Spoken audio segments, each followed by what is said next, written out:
Teoria e Metodologia da História 2. Texto 2. A Escola dos Análises. Considerações sobre a História do Movimento. Revista História em Reflexão, volume 4, número 8. UFGD Dourados, de julho a dezembro de 2010. Terceira geração. Correção. Terceira geração dos análises, ou uma nova novela historia. O ano de 1968 é habitualmente apontado como marco de uma nova fase na história da Escola dos Análises. Muitos veem nesta data o fim do movimento, no sentido de que acreditam que o que se seguiu foi um outro tipo de historiografia. Outros consideram este ano como o início de uma nova fase deste grande movimento, e é aqui que se utiliza a expressão terceira geração dos análises para designar os novos historiadores franceses em ascensão e agora na direção do movimento, já que Fernando Braudel resolve partilhar a direção institucional da Revista dos Análises com um comitê que inclui Jacques Legoff, Max Ferrot, Leroy Ladourier, Alain de Mandrot, depois de Bourguiere e Revel, na posição de secretário-geral da revista. Correção. Na posição de secretário-geral da revista, François Furet também será um nome importante a julgar por alguns dossiês da revista que são publicados sob sua responsabilidade. A definição de 1968 como um marco que assinala uma nova fase dos análises é autorizada pelo próprio Fernando Braudel, que em um editorial para um dos análises de 1969, anuncia que os análises haviam mudado de pele. Seu tom será de retirada.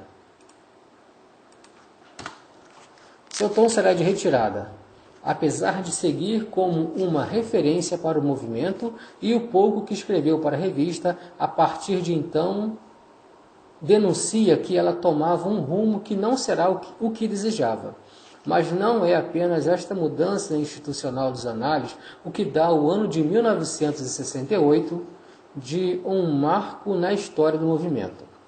Para começar, há todo um contexto histórico mais amplo que faz do período que se segue a esta data uma nova era. O próprio ano de 1968 ficou celebrizado na história contemporânea por ter trazido uma série de movimentos sociais, políticos e contraculturais em escala mundial. Acontecimentos impactantes assinalaram sua passagem, tais como os assassinatos de Martin Luther King e de Robert Kennedy, a Guerra do Vietnã e os protestos que a ela se opuseram, além de greves gerais e manifestações estudantis no mundo inteiro. Muitos sociólogos, cientistas políticos e historiadores avaliam o conjunto de acontecimentos dramaticamente expressos por este ano e a própria década de 70 como um todo, como ponto de chegada de um grande processo e estendem para depois deste ano o período de ruptura. Enquanto isso, outros avaliam o ano de 1968 como ponto de partida de novos tempos. Ele mesmo, produtor de rupturas importantes.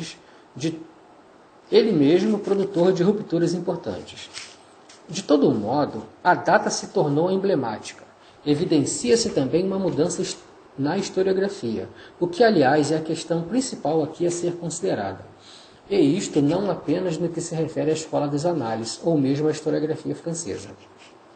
Os novos tempos começavam a trazer um novo padrão historiográfico, novas aberturas, retornos e possibilidades, e também incerteza para os historiadores que, no que se refere à natureza do conhecimento que produzem e ao papel do conhecimento histórico na sociedade. Entre os retornos historiográficos, A retomada da narrativa, do político, da biografia, aspectos que haviam sido de alguma maneira reprimidos ou secundarizados pelo padrão historiográfico anterior e que agora reemergiram com inesperado vigor. Entre as novidades, postula-se a possibilidade de examinar a história de acordo com uma nova escala de observação, atenta para o detalhe, para as microrrealidades, para aquilo que habitualmente escapa ao olhar panorâmico da macrohistória tradicional. E é a esta nova postura que se passou a chamar microhistória. Intensificar-se também o olhar do historiador sobre o seu próprio decurso e o fazer historiográfico, mais do que nunca será ele mesmo um objeto privilegiado de estudo. De igual maneira, o principal das preocupações historiográficas parece se deslocar para o âmbito da cultura, de modo que a história cultural passa a ocupar uma posição central no grande cenário das modalidades historiográficas. Entre as incertezas, o giro linguístico, iniciado nos anos 60, que começara a discutir mais enfaticamente o estatuto da ideia de realidade e a apresentar a visão de que tudo que é discurso atinge a própria historiografia. Questiona-se a possibilidade para o historiador de se referir a uma realidade histórica que tenha efetivamente existido de maneira conforme o historiador apresenta, e no limite se coloca a possibilidade de que a historiografia não seja mais do que ficção literária. Além disso, as metanarrativas, grandes discursos ou concepções que costumavam ver na história um sentido, uma finalidade, um sistema extremamente coerente ou uma caminhada inevitável, regida pelo progresso, começam a perder credibilidade, introduzindo-se com isso um novo ambiente cultural que diversos autores denominam pós-modernidade. Este é o novo contexto que presidirá a chamada da terceira fase da Escola dos Análises. Não tardará muito para que, em meados dos anos 70, todo um paradigma historiográfico apresentado pelo movimento dos análises comece a ser veementemente contestado, particularmente no que se refere ao padrão de cientificidade que era prometido pela história serial e pelas abordagens quantitativas. De igual maneira...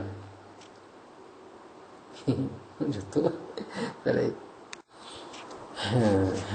De igual maneira, a ideia de uma história total é contraposta por uma historiografia que muitos compreendem como fragmentada, como uma história em migalhas. François Dolcer, um dos mais contumazes críticos da nova geração dos análises, irá acrescentar neste ponto a sua argumentação de que Nouvelle Historie posterior a 1968 já não tem mais nada a ver com a escola dos análises de Lucien Febvre, Marc Bloch, Ernst Labrousse e Fernando Braudel. A terceira fase dos análises abre-se a uma ampla diversificação de objetos e dimensões de estudo, e, em alguns casos, a uma certa fragmentação do conhecimento historiográfico. A ampliação dos campos históricos já não tem limite. Há uma história para tudo o que é humano, ou mesmo espaço para uma história sem homens. Tal como propõe Leroy Ladurie em sua História do Clima, 1967. Em uma obra que já não se sabe dizer se deve ser relacionada antes ao apogeu da história estrutural de longa duração braudeliana e a uma realização da geohistória no seu mais puro estado possível, pretendendo chegar a uma longuíssima duração de uma história quase imóvel, na qual pouco ou quase nada aparecerão destes elementos de dinamização que são as próprias vidas concretas dos seres humanos, ou, se, ao contrário, constitui-se já aqui um prenúncio da fase pós-69, na qual explodirão novos campos historiográficos em um novo momento do Big Bang historiográfico, que incluirá inusitados campos como a história ambiental e tantos outros. De todo modo, Além das temáticas e dimensões de estudo, diversificam-se também as abordagens. Após meados da década de 70, a história quantitativa, antes Senhora Suprema nos espaços institucionais denominados pelos análises, começará a ser questionada, até mesmo na legitimidade de seu orgulho de ter pretensamente trazido à história o máximo de cientificidade possível com as análises seriais e com o controle de que se repete ou do que varia em uma duração mais longa. É o sintomático que tenha... Correção? É sintomático que tenha surgido em 1975, encravada neste divisor de águas, uma nova obra de Leroy Ladurie, tradicional defensor do quantitativo de longa duração das análises demográficas neo-malthusianas. Um surpreendente livro intitulado Monteilo, uma ideia occitânica, 1975, na qual o historiador francês terá uma inovação de tratar em uma perspectiva antropológica fontes relacionadas aos processos de Inquisição.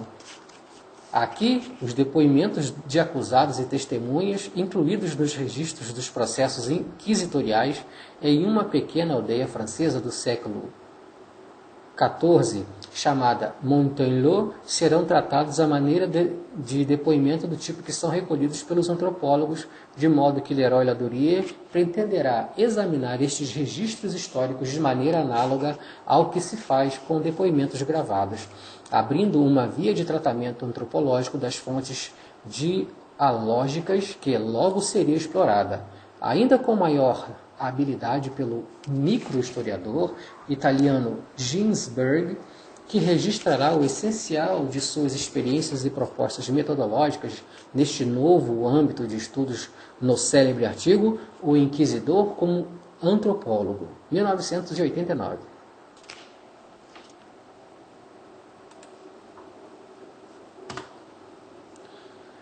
De fato, entre os diversos diálogos interdisciplinares, sempre considerando que a interdisciplinaridade é o principal traço de unidade entre as três gerações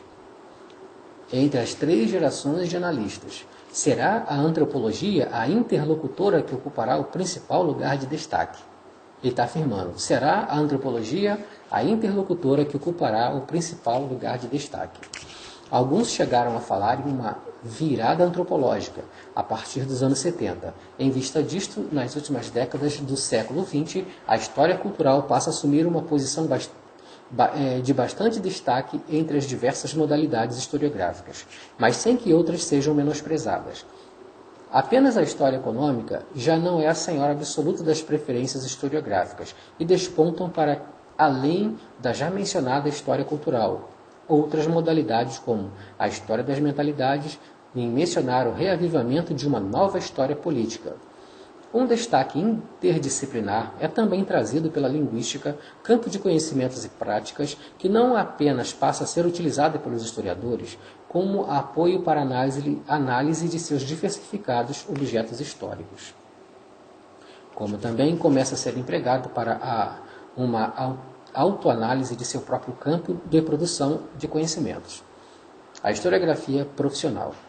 Para muitos desses historiadores que analisam a própria historiografia, os diálogos com a linguística os levarão a considerar a história como um discurso dotado de estilo, de padrões literários, de singularidades a serem investigadas. Nouvelle Historier não ficará insensível a este movimento, que, na verdade, também se processa em outras correntes historiográficas. Paul Veyne, um colaborador frequente da Revista dos Análises, publicará em 1971 um ensaio cujo título indaga Como se escreve a história, 1971. E a historiografia será vista por ele como um texto em forma de intriga.